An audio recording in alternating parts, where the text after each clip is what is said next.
The enlightened sages and seers of India have said, Yad yad brahmande tat tat pinde, which means your mind is the miniature form of the whole universe.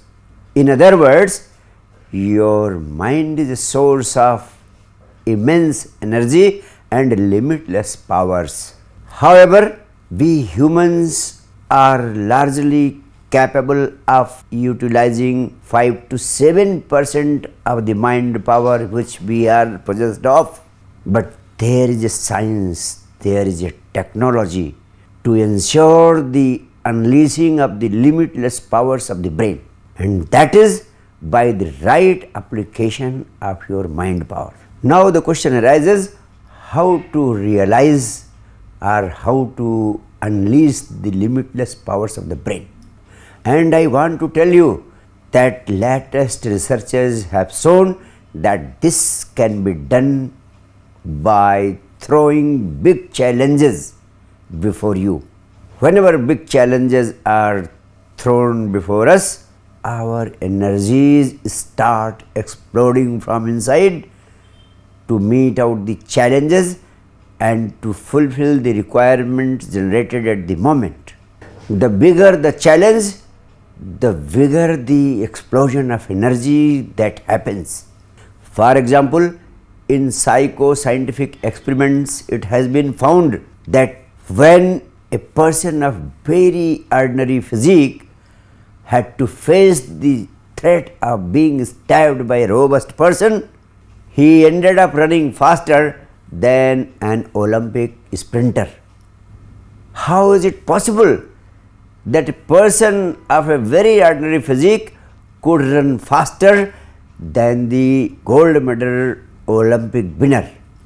It could become possible just because when the bigger threat of facing life came up, the hidden energy started exploding to meet that challenge.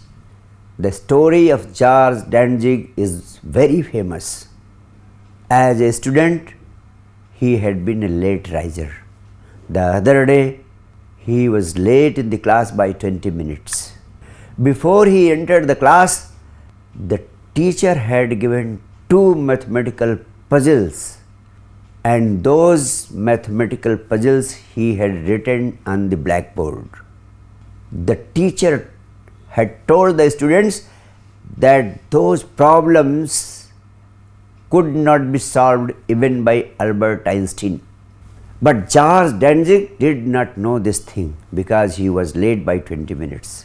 When he went into the class, he started noting down both the problems as if they had been given by the teacher as a homework. He noted them down, and all through the night he kept on trying to solve those problems.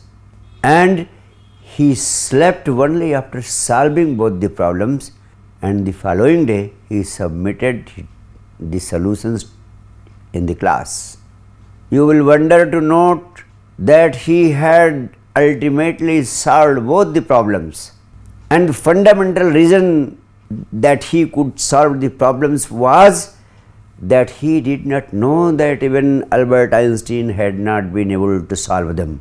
Had he known this fact, his energies would have become limited. He would not have dared to try to put his energies to solve it, because by putting limitation on one's own possibilities, the possibility of explosion of energy from inside becomes impossible. He could solve it because he did not impose any limitations upon himself. Had he known it, he would not have made even the slightest efforts in the direction of solving those problems. These instances show that there are no limitations for a person who accepts no limitations. Even 70-year-old men have run marathons and climbed mountains. Always remember that unsuccessful people have small dreams, whereas successful people have always been having big dreams. It's only the courage to think big and dream big that matters.